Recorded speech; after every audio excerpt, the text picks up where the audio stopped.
Welcome to our presentation about F.E.A.R, First Encounter Assault Recon from 2005. F.E.A.R is a first-person shooter with horror segments, known for its amazing AI. The primary developer of the game was Monolith, who created most aspects of the game discussed. To also mention in the development of this game was Vivendi Games, Warner Bros., and GameSpy, who all helped with producing or developing the game in minor ways. F.E.A.R owes a lot of its announcements and reveals to the era of E3. Announced at the 2003 presentation, it would repeatedly come back across all parts of the series' lifespan. Every year, from 2003 to 2010, there was a booth for the series, with most, if not all of them, having a new trailer to boot. Notably for the original, at the 2004 E3 presentation, a preview of the playable demo that would release 2 months before the launch was available there. Once released, it was a commercial success. It eventually got an Xbox 360 as well as a PlayStation 3 port 1 and 2 years later, respectively. By the time the PS3 port had launched, an estimated 2 million copies were purchased and distributed for the game. Adding on to the pre-release marketing campaign, Monolith Studios made a request for the entertainment company Rooster Teeth to create a mini-series based around the game to help promote it. The series, known as Panics, revolved around the group known as Bravo Team, and they were who investigated paranormal activity for the military, for the sake of an easy paycheck. As it is a humorous show, hijinks ensue, and the paranormal catches up to them. The show was very well received for both Monolith and Rooster Teeth, and became many people's first look at what the game actually looks like outside the realm of trailers and demos. As for the game itself, F.E.A.R has 2 main components, the combat and the horror sequences. Within combat, the game is made to be a playground for all tools at yours and your enemy's disposal. Still fairly novel for its time, having the ability to slow time down in combat to either dodge incoming fire or give breathing room to your aim adds a fun addition for the player to enjoy. On the horror side of things, we have these almost cinematic areas that you can explore that convey the story both visually and audibly, with flashbangs, jump scares, and hauntings. The game is built to never feel empty and alone, even if you are. None of the combat would be as great as it is without all of the innovations made with and for the AI. And here we have Zevon here to talk to you about it. F.E.A.R is remembered for its AI. The reason for this is the fact that F.E.A.R is the first and best example of goal-oriented action planning, or GOAP. GOAP is very straightforward. The AI has a list of desired world states and a list of actions with preconditions. Jeff Orkin, F.E.A.R's AI director, uses a hunger analogy that explains it best.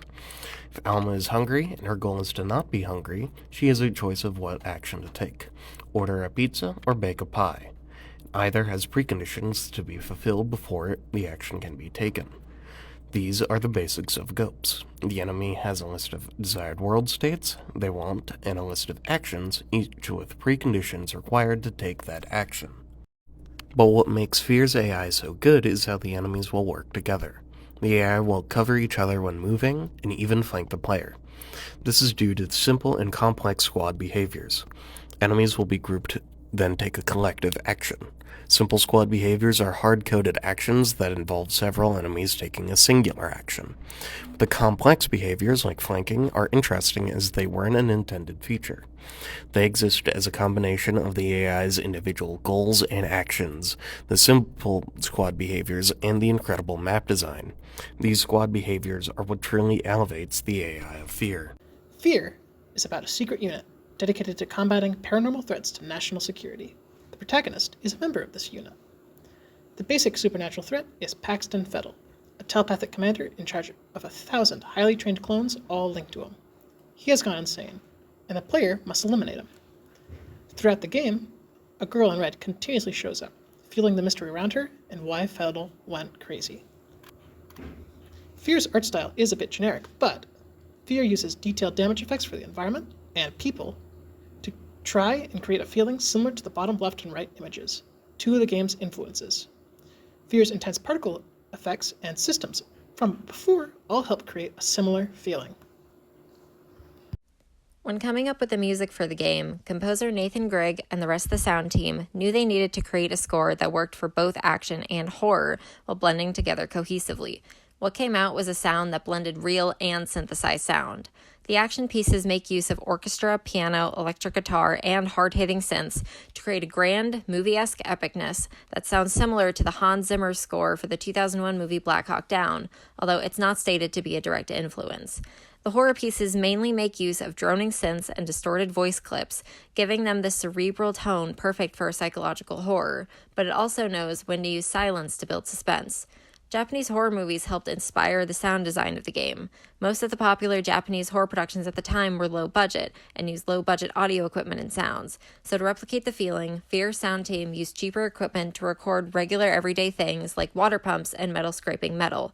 They also made sure to make the action sounds like gunshots punchier to sell the action movie feeling. Probably the most noticeable piece of sound design comes from the voice acting, as without the sounds of the enemies giving orders or making callouts, it would be harder to notice the GOP system at work without seeing everything directly, and it also gives the NPCs the lifelike quality GOP is renowned for. F.E.A.R. While it may not be what most people first look back to when thinking about the mid-2000s in terms of games, it is still an important part of that era. The introduction of the GOP AI, as well as the cohesion of many mechanics of the time, led to an experience still praised to this day.